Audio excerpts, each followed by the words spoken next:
Welcome to the Life After Sugar podcast, the podcast that's not just about sugar, but about your relationship with it and also with food and especially with yourself. So if you want to discover your life after sugar and hear inspiring stories from all kinds of people who also cut out sugar in their way, at their pace, for their own reasons, this is the podcast for you. Because when you take away the sugar, you can finally discover the real sweetness in your life.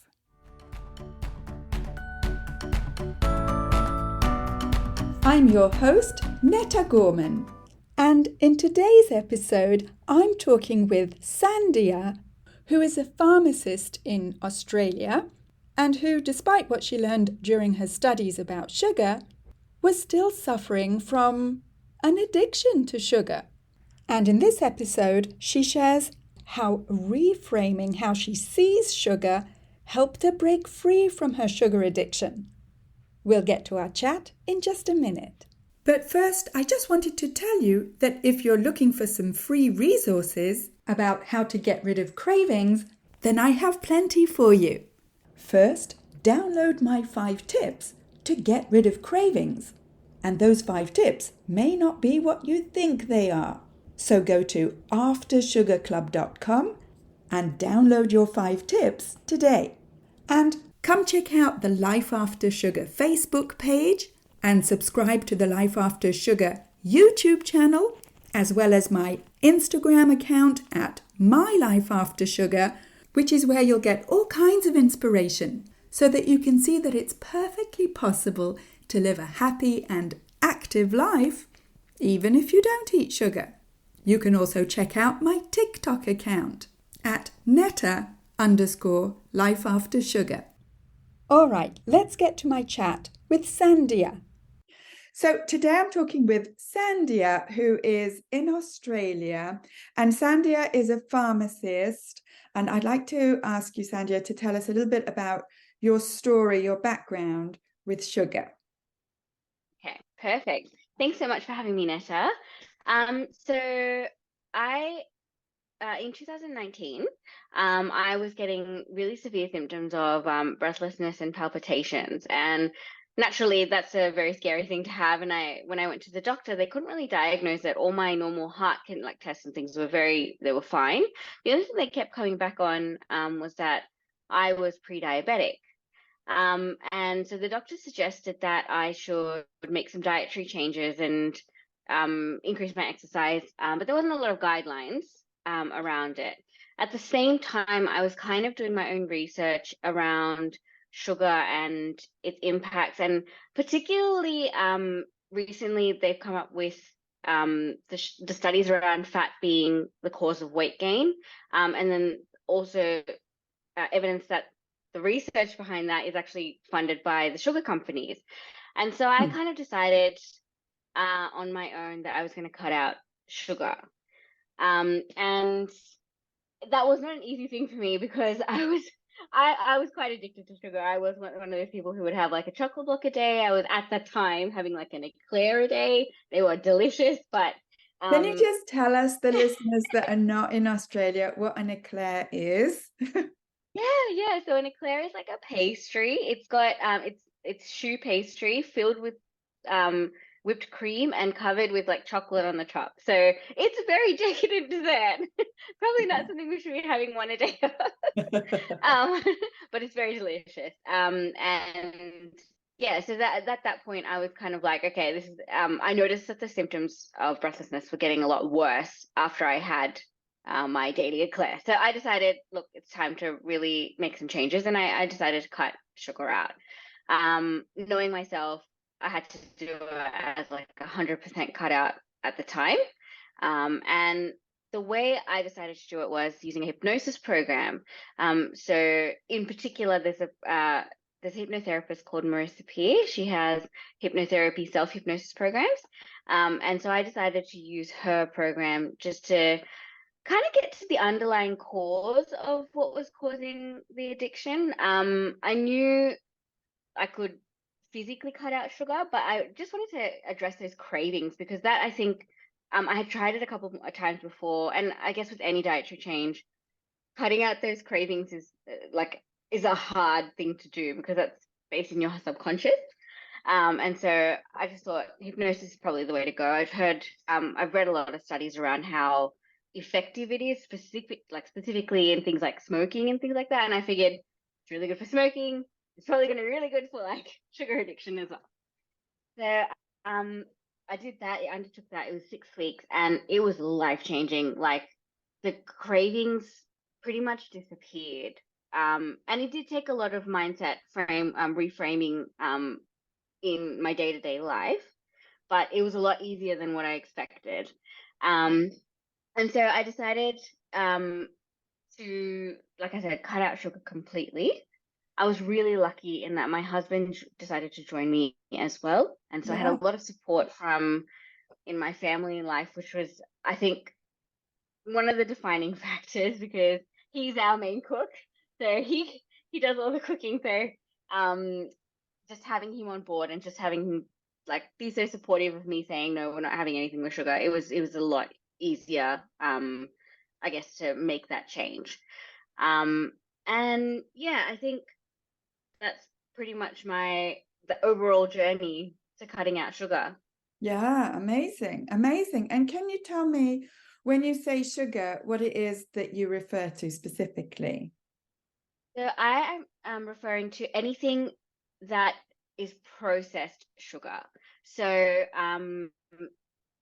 sugar made from sugarcane, any of the alternatives like honey, agave, coconut sugar, anything that is not naturally occurring that you could like fruit. A fruit was not part of the sugar cutout because I did want to have something that was sweet that I could use in place of having a sweet treat. Yeah. And that is actually something that I found really helpful because I put no restriction on my fruit intake. Okay. So I know that there's a lot of dietary guidelines around the world that say you should only have 2 pieces of fruit, but I decided for myself, because I was already cutting out this thing that it was so permeating through my life, I Yeah. wanted to have no restrictions on something that was healthy and was giving a lot of benefits like fiber and satiety as well as nutritional value. So I just yes, fruit was not counted in that sugar.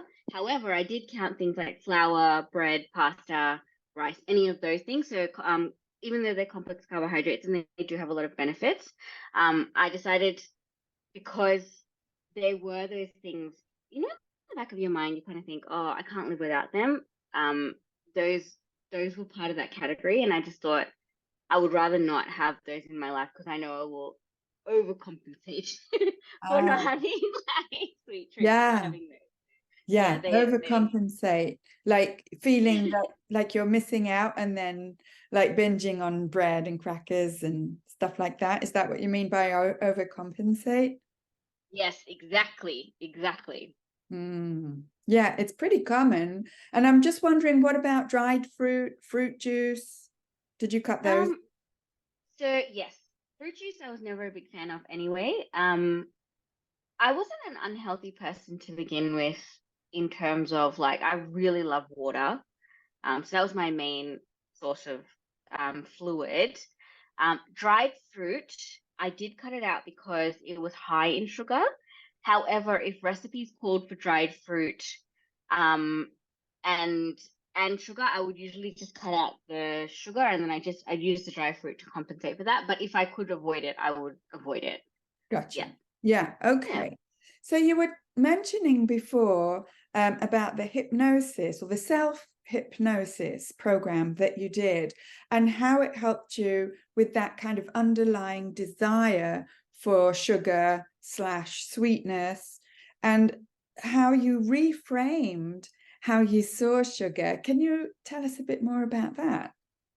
Yeah, absolutely. So the reframing was kind of not part of the program. The reframing was done in my own way. The hypnosis was really good to take away the desire for sugar.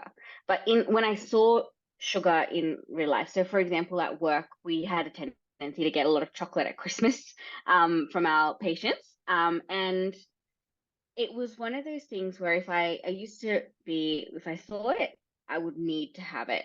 And so whenever I saw chocolate, I started telling myself different things. So instead of saying, I need that chocolate, I can't live without it, I would say, look, that chocolate is not doing the right thing for my body, so I don't need that. I went to the extreme, but that's just because I know myself.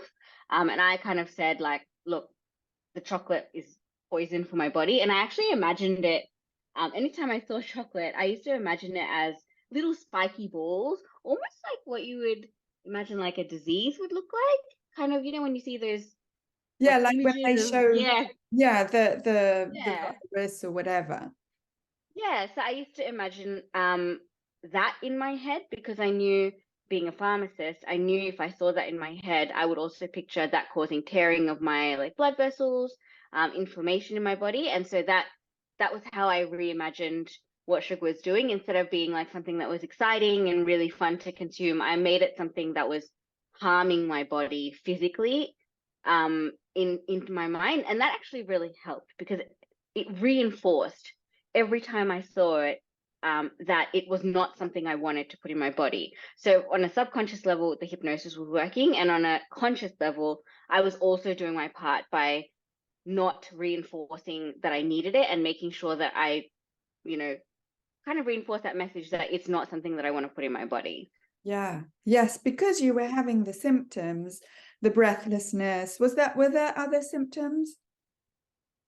There was palpitations. The palpitations were quite alarming because I'd walked down the stairs or up the stairs and I would be like, wow, like I feel like really like my blood was trying to pop out of my body. It was a bit alarming when you think about it. Yeah. Yeah, yeah, it sounds alarming. And especially if you're already like in the health field, then you probably know what it's a sign of, or sometimes it's more alarming when we know more and less when we don't know we Yep. don't know much. Yeah, ignorance is bliss sometimes. And speaking of ignorance is bliss, you were mentioning about educating yourself on the studies, not just the methodology, but the conclusions of studies. And can you tell us a bit more about what you found out about fat and sugar and those studies? Yeah. So like a lot of the studies that were done that said that that fat was the thing that was causing weight gain. Those studies were funded by the sugar companies in order to sell more sugary products. And you might notice about 10 or so years ago, there was a really big rise, actually, probably more than 10 years ago, but there was a big rise in fat free products. Um, and but no one ever talked about sugar. And now a lot of those products have gone off the market or they've kind of dwindled a little bit because a lot of people are realizing that sugar is actually the problem, not fat. Fat is actually very, very good for you. So, first of all, fat keeps you full. So that's not something that sugar does not do. Sugar is a high energy fuel. So is fat, but fat keeps you full for longer. So even though it's high energy and is used by your body very quickly as fuel for energy, it doesn't get stored as fat in your body. It's like petrol for your body. And that sounds bad, but by that I mean like it's burned off really, really fast, really quickly, with very little residue left in your body from dietary fat. Sugar, on the other hand, when you consume sugar, it's actually converted.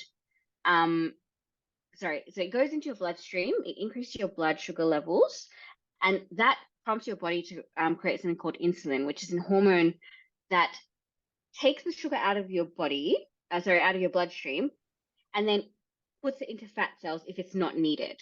So actually, sugar is the thing that causes you to build fat in your body, not fat. And so a lot of those studies were incorrect, and they're finding that it's the opposite is true. And so that's actually why you see there's a lot of there's been a real big rise in sugar-free products recently. Over the last 5 to 10 years, it's just become so much more common. And that is because those studies were revealed. I think high fructose corn syrup the company who made that was probably one of the big perpetrators of those false studies, but I'm not 100% sure about which company it was. And I Yeah. don't like to point fingers, so yeah. No, we don't want to point fingers. No, last thing we want to do is point fingers. But when we talk about fat, which type of fat are you referring to? Because in the same way as I asked you about what you mean when you say sugar, I sometimes feel that we lack the vocabulary or the subtlety, and we say all fat, and then people are like, oh, well, I'll just eat a tub of margarine. Yes, so the same as sugar, it's the naturally occurring fat. So they have like this is phrase healthy fats. So you've got like avocado, nuts, oils. When I say oils, like olive oil, anything that's naturally occurring, and nut butters. Therefore, really, really good sources of fat. Oh, and like meat as well. Meat and eggs. There's a lot of good sources of fat, but mostly the ones that are naturally occurring. If you look at the food pyramid that they used to have, it's the ones that are in the fat section of that. They're generally really, really good fat. The ones you want to avoid are things that are created in a factory. So margarine, trans fats, anything with like salt, sugar, and fat together. Usually those ones are not very good. So like your potato chips, chocolate, anything that you really can't create by yourself, is probably in that bad fat category. So yeah, that's the differentiation. So if you're looking at including good fats in your diet, you'd want to go for the things that like you can grow, you can technically make butter. It is actually not too hard. It's a long process, but you can make it. Yeah. So yeah, that's your Yes. yeah. Most of us don't, but it's certainly doable.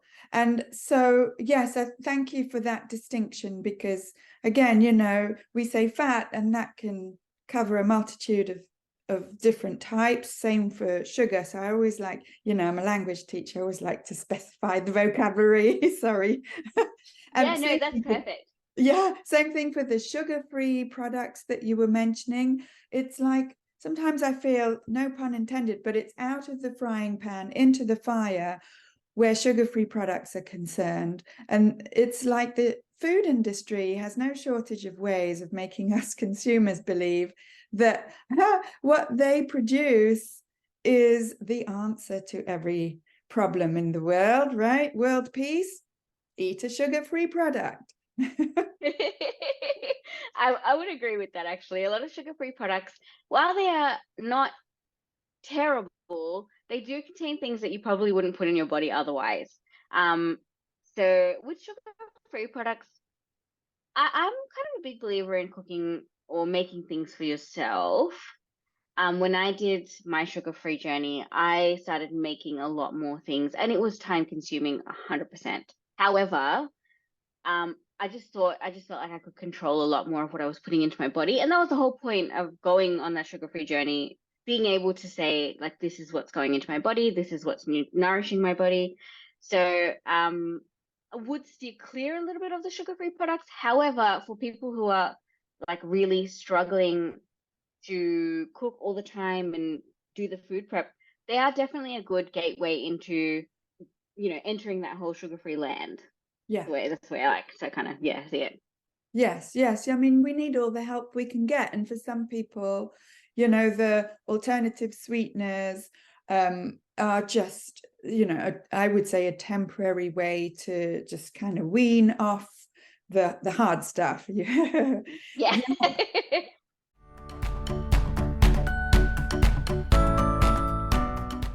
I just want to take a quick break to say that if this is your first time here, then welcome and thank you for listening to this podcast.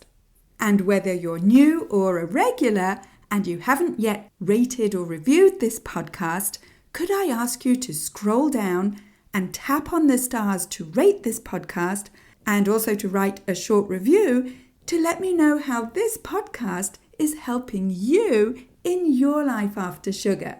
And when you rate and review this podcast, not only does it encourage me to continue making new episodes, but it also helps to share this podcast and have more people see it so that we can help more people feel better and lose weight with less sugar.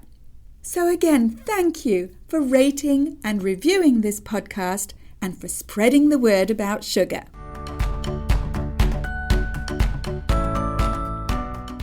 All right. And so you were telling me that your mum is vegetarian, so that you were used to dietary restrictions. And my question to you is, do you feel restricted by not eating sugar? I actually don't. I have a bit of a rebellious streak, and I really like what we have created. Yeah. So we use a sugar substitute for cooking. So we use something called xylitol. It's a naturally occurring sugar alcohol found in the sap of tree sap. Usually it's like birch alcohol, like sugar alcohols, and it's actually a pretty good one-to-one substitute. So for me, I don't personally miss the sugar because first of all, we got a lot more used to bitter foods because we cut out sugar. And second of all, if we really do need to create something, we use xylitol instead. In terms of like how my mom's vegetarianism helped, it just made me it made it a lot easier for me to accept that you can use a substitute. So I think a lot of the problem is sugar is pretty pervasive. If you look at like 90% of recipes, even savory recipes, they usually contain a little bit of sugar. A classic example of that is pasta sauce. If you really want to make a great pasta sauce, you do need to add sugar into it. And it's somewhere where you wouldn't expect to have like sugar in it. You wouldn't expect like, oh, I need pasta sauce, I just have to have a lot of sugar in there.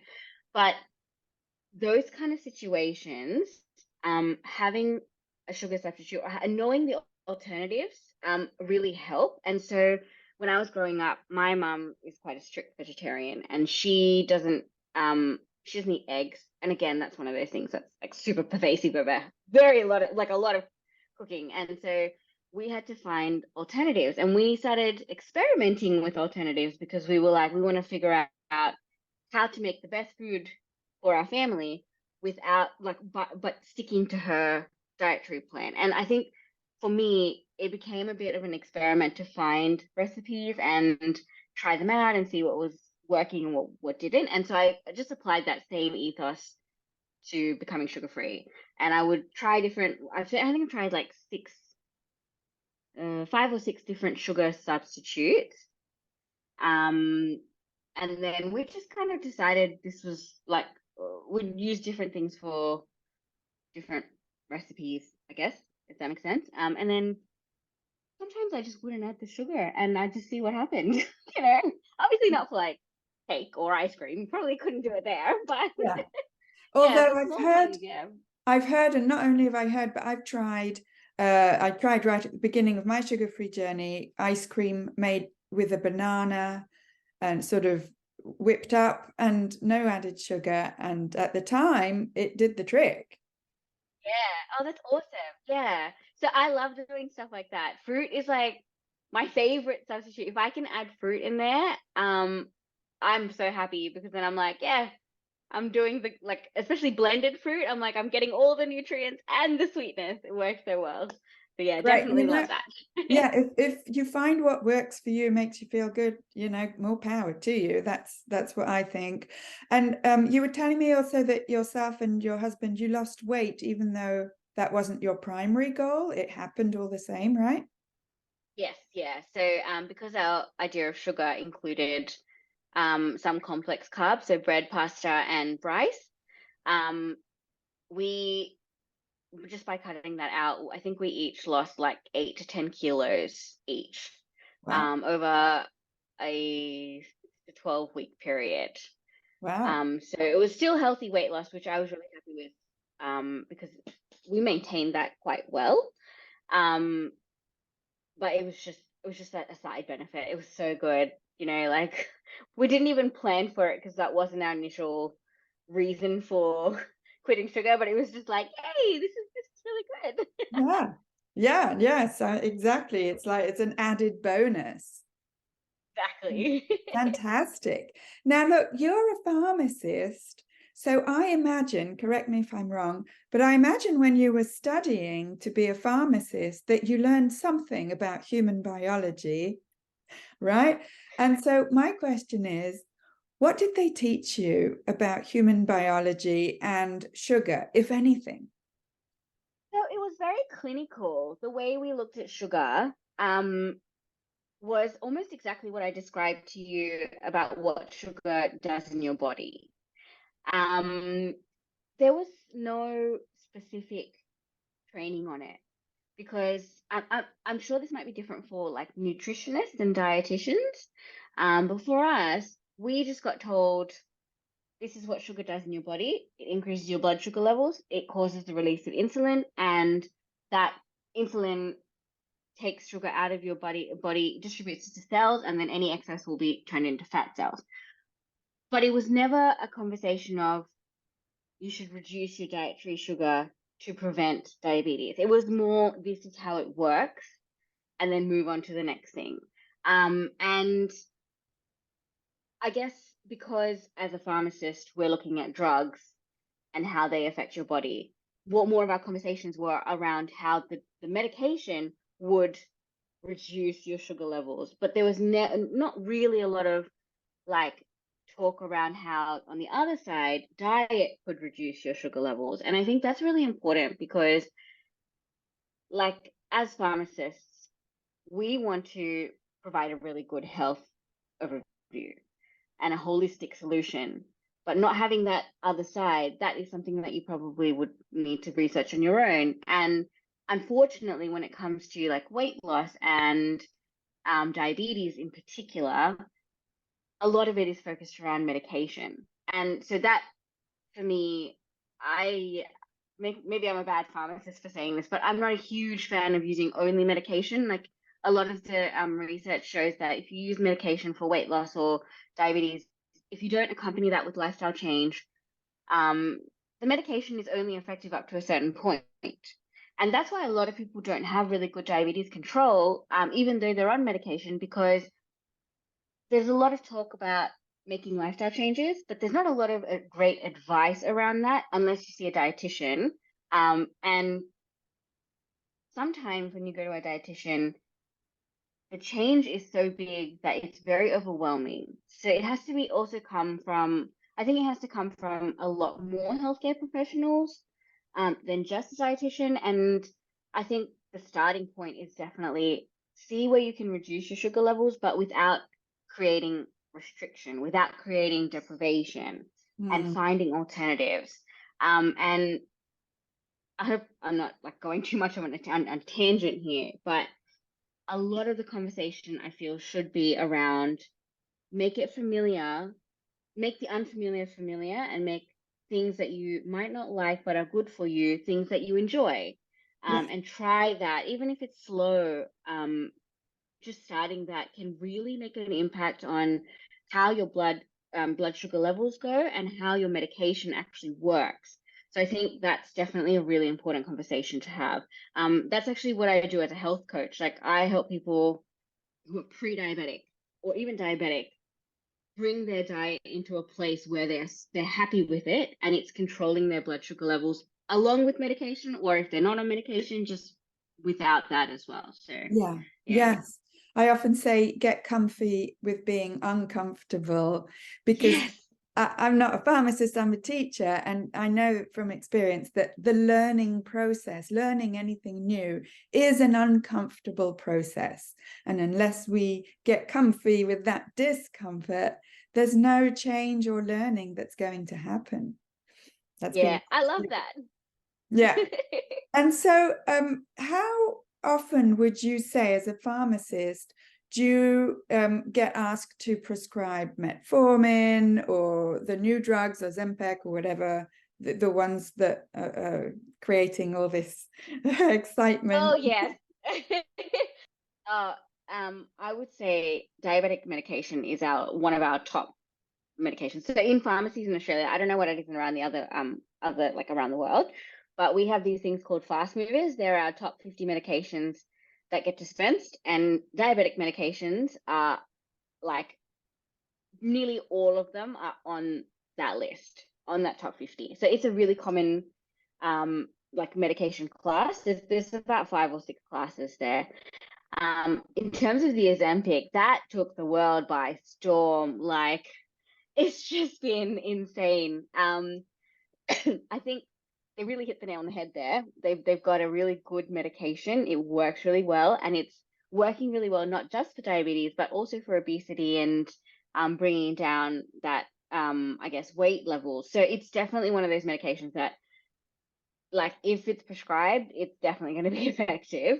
It has some pretty interesting side effects, but yeah. So I think they're definitely highly dispensed, but I think it's really important that they're also accompanied by a change in lifestyle. Like, they if you don't accompany medication with lifestyle change, your rate of change in your body is going to be much slower. So I've met with patients who will have literally changed their life, and they have just made such great changes to their diet and lifestyle, and you can see the physical changes in them. Whereas with other patients who are just taking the medication, yes, they're getting so many benefits from it, and I 100% like agree. Like, if you need the medication, it's really going to be effective. Yeah. However, you don't get as like you don't get as great changes if you don't make that diet and lifestyle change. And yeah, I'm just a huge advocate. Like, if you want to make a change, just be holistic about it. Just make sure you're addressing every aspect. And as a pharmacist, like, I do go against the grain a little bit, but you can't really throw a pill at everything. So you do need to kind of look at it from all angles and address it from all angles. And that's where, like, making changes like becoming sugar free is just so important. Yeah. Yeah, amazing. And I love your outlook. I wish other pharmacists had it as well. And some do, some don't. It's across the board. I'm just wondering, as my last question today, how in Australia and in your social circle, how other people perceive you when they find out that you don't eat sugar or bread or, all those kind of staples. How do they perceive you? Do you know, or how do you feel they perceive you? As a pharmacist, And as an individual? um, it was a hard change. I think for a lot of people, I got a lot of reactions that I felt like people were being judged. Like, I think they felt that I was judging them, which I was not. I never judge anyone for what they want to do, because it's their choice. And I got a lot of flack from, especially from family. So I think that was a big hard one, because being Indian and ethnic, uh, a lot of our food revolves around bread and rice. And so when I turned around and said I wasn't going to be eating that, I did think that a lot of my family kind of felt like I was saying that they were doing something wrong, but I wasn't. It was nothing to do with them. And so I think that that was a bit hard. It's actually really funny as a pharmacist, for not, well, where I worked, I don't think everyone was like, we were particularly healthy as a bunch anyway. So I got a lot of, I guess there's a big office culture in pharmacy in Australia, where, because it's a small business, we have a lot of morning teas, we have a lot of group, food in the communal areas, and that did tend to be things that I wouldn't be able to eat anymore. And so I got a lot of praise and admiration in that sense, because everyone was like, "Oh wow, like, I'm so impressed that you're doing it," but it did make it a little bit harder, because that environment was not always conducive to becoming sugar free. However, it did make me a lot more aware of being able to bring my own food and being more prepared. So I think that was a really big benefit, because I found that I would bring like a fruit platter or something like that, and that would be the first thing to go. So I know, like, people were very health conscious because we were part of that industry. And a lot of the ways that I kind of felt like I benefited people, and also just helped in my environment was just providing an alternative to things that like to sugary foods. Yeah, so I just thought that was really great. But it was difficult. It wasn't, I'm not going to say it's an easy journey. You get a lot of it's a normal thing to eat sugar. So I think when you start putting up those boundaries, it just people do start feeling a little bit uncomfortable. But the more I pushed that boundary and the more I said I don't eat sugar, not only did I reinforce my identity to myself, I reinforced it to other people. And it meant that in the long term, I didn't get as many people offering me things that I didn't eat. And I didn't get as much. It just became like a normal part, like, oh, Sandy doesn't eat sugar. So it just became a normal part of my life, which I think like that's part of any change. There's going to be an uncomfortable period where you do get a lot of resistance from people around you. You do kind of feel unsure, like, am I doing the right thing? Maybe I should just make it easy for myself and everyone else and just go back to, eating the readily available things. But just pushing through that resistance and coming out the other side, you just feel like, oh my gosh, like I feel so much more free because I'm creating the identity I want around sugar. I am able to control what I want to put into my body and not feel the social pressure and not feel like stress or anxiety that, I really don't want to be eating this, but I feel like I have to. Yes. So yeah, that was. Yes. That sounds exactly like what I talk about for that freedom that we feel. It's like saying, hey, I'm in charge of my identity. Yeah. And I'm in charge of the change in my identity, and it's up to me, and no one can decide for me. And it's freeing. It's not comfortable, but it's freeing once we get a handle on it. And it sounds so inspiring. Your story is so inspiring to so many people. Thank you. Thank you, Sandhya, so much. No worries. Thanks for having me, Netta. Oh, what a lovely, joyful chat with Sandhya, whose outlook I find is just so inspiring because she was open-minded and willing enough to reframe how she sees sugar and its role in her life. And the result is positive rather than what we would imagine as a joyless and sad life full of restrictions. And as you heard in this episode, the exact opposite is true. Sandhya found her way of getting rid of cravings by getting the guidance and the support she needed. And if you're ready to experience freedom from cravings, then that's exactly what I teach inside of my 12-week program, Freedom from Cravings Formula. In just 12 weeks, you'll get guidance to get rid of cravings, slim down, and finally feel in control around food. And we do that in my 5-step formula inside of the Freedom from Cravings Formula program. The program opens a few times a year, and you can be part of our exclusive group the next time the program opens. How? Well, you can't join until we've had a chat together to determine whether the program is a good fit for you. And to do that, you need to book a clarity call with me at no cost by going to aftersugarclub.com and clicking on the big green button to book a clarity call with me. That's when you'll be able to tell me your story and your challenges so that we can see if the Freedom from Cravings Formula program is a good fit for you. That's aftersugarclub.com. That's it for this week. Keep in touch and see you soon for another episode.